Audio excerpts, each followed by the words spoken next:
Assalamualaikum warahmatullahi wabarakatuh. Salam sejahtera bagi kita semua. Oke, jumpa lagi dengan materi MPLS yang kesekian kalinya. Jadi jangan bosan-bosan untuk menonton video di YouTube ya. Kali ini kita akan mempelajari tentang sistem pembelajaran di SMK.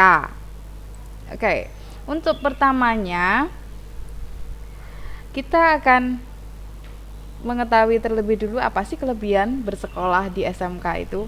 Nah, ada beberapa kelebihan kalau kita bersekolah di SMK.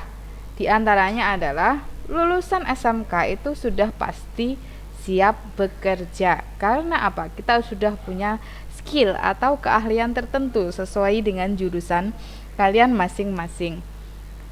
Yang kedua, kelebihan ketika kalian bersekolah di SMK adalah kita bisa berwirausaha atau kita bisa membuka usaha sendiri. Mungkin yang TKR itu adalah membuka bengkel, atau mungkin yang TKJ buka warnet, mungkin yang boga buka restoran kali ya. Pokoknya bisa berwirausaha. Kemudian bagi kalian yang ingin melanjutkan studi kuliah, jangan khawatir, kalaupun kalian mau melanjutkan ke tingkat yang lebih tinggi universitas, kalian juga masih bisa melanjutkan ke jenjang yang lebih tinggi. Next, selanjutnya kita akan kasih tahu apa saja sih mata pelajaran yang ada di SMK itu. Tentunya akan berbeda dengan pelajaran di SMA. Karena di SMK itu selain mata pelajaran umum seperti bahasa Inggris, bahasa Indonesia, kemudian matematika dan sebagainya, itu ada mata pelajaran yang disebut mata pelajaran produktif atau mata pelajaran jurusan. Nah, contohnya adalah kalau di teknik komputer jaringan ya, itu ada sistem komputer, kemudian ada desain grafis, kemudian ada TLJ, ada sistem komputer, dan lain-lain.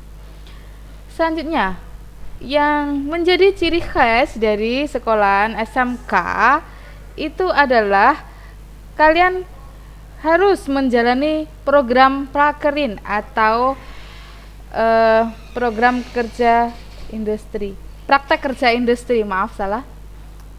Praktek kerja industri, atau kalau kamu tidak tahu prakerin itu kata lainnya adalah PKL atau PSG. Nah, itu mungkin akan lebih familiar di telinga kalian ya. Nah, itu prakerinnya selama 4 bulan. Kemudian ada juga mata pelajaran muatan lokal yang harus kalian ambil, yaitu bahasa Jawa. Kemudian ada juga muatan lokal kejuruan. Nah, di masing-masing kejuruan itu ada muatan lokal umum. Misalnya di TKR itu ada pelajaran menyetir, di Boga ada bakery, pastry, kemudian di TKJ ada yang namanya web design. Jadi diharapkan nanti ketika kalian keluar dari sini, kalian sudah bisa menyetir mobil sendiri, atau bisa membuat bakery sendiri, atau mendirikan sebuah perusahaan web design mungkin. And then selanjutnya ada yang namanya pelajaran KWU atau kewirausahaan. Nah, di sini juga dikasih tahu caranya berwirausaha, yaitu mata pelajaran tambahan. Misalnya kalau di UTU ada LAS, kemudian dibuka ada PUB, di TKJ ada perakitan laptop dan sebagainya. Nah, yang menjadi ciri khas lagi itu adalah di SMK itu ada yang namanya LSP, yaitu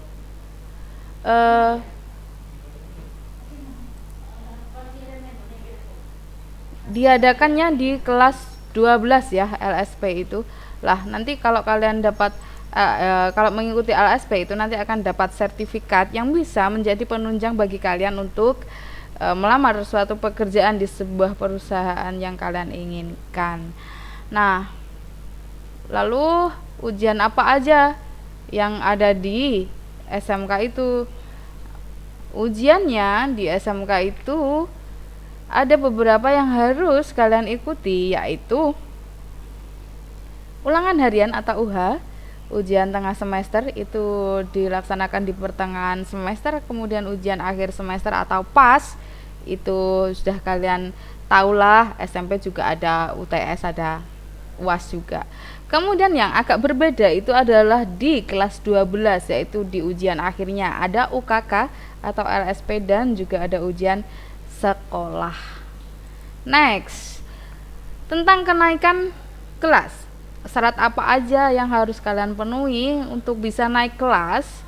Di antaranya adalah yang pertama, kalian harus memiliki nilai minimal sama dengan KKM, yaitu kriteria ketuntasan minimal yang ditetapkan oleh sekolah. Jadi kalau KKM-nya minimal 75, kalian harus punya nilai bahasa Inggris minimal 75, agama minimal 75, dan semuanya minimalnya harus 75 minimal.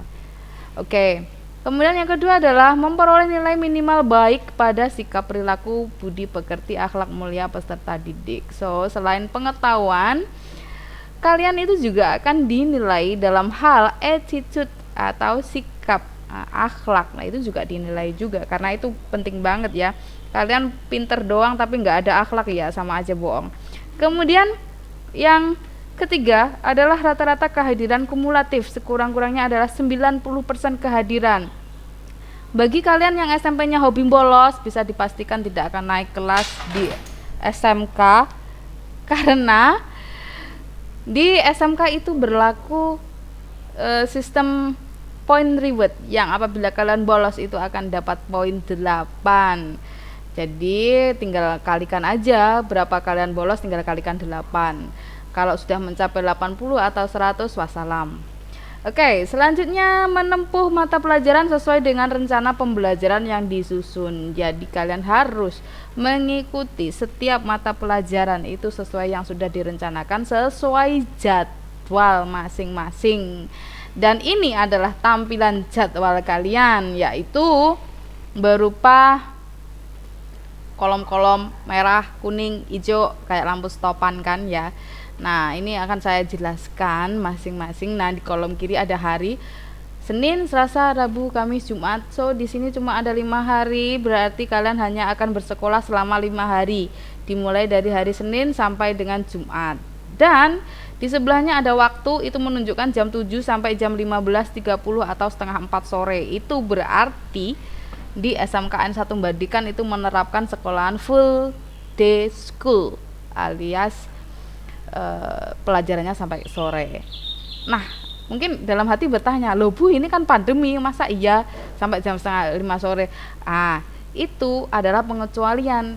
Kalau dalam masa pandemi seperti ini, karena COVID-nya merajalela, maka insya Allah nanti pembelajarannya juga akan secara online, daring, sampai dengan batas yang tidak bisa ditentukan, yaitu mengikuti peraturan yang berlaku di daerah kita sesuai dengan instruksi dari Dinas Pendidikan dan Kabupaten Ponorogo.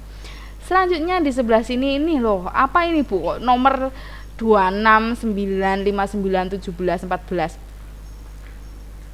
Ini adalah, kalau kalian tahu, nomor-nomor yang ada di sini tuh adalah kode guru di SMKN 1 Mbadikan. Oke, contohnya misalnya nomor 26 itu berarti kode milik Bapak atas nama siapa. And then mungkin 9 atas nama Ibu siapa.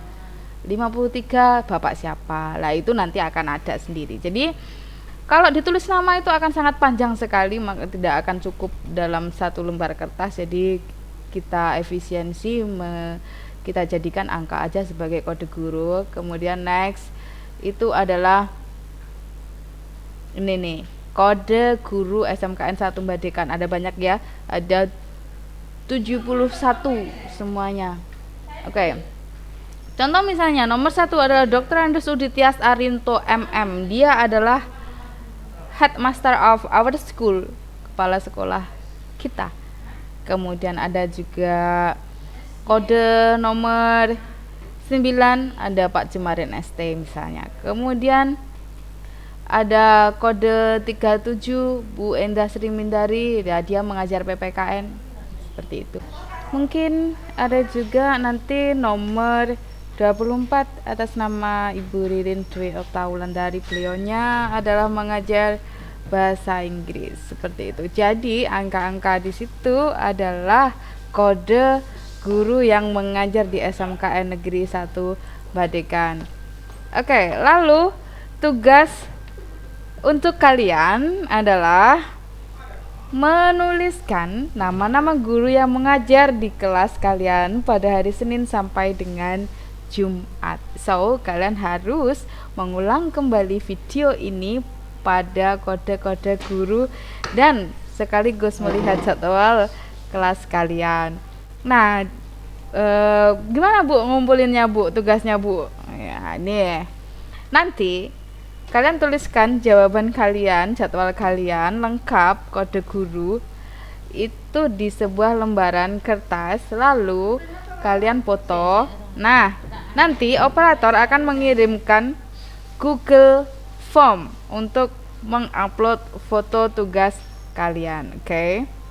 So, selamat mengerjakan tugas dan terima kasih sudah menyimak pelajaran hari ini. Semoga bermanfaat dan apabila ada kurang lebihnya saya mohon maaf. Saya akhiri, wassalamualaikum warahmatullahi wabarakatuh.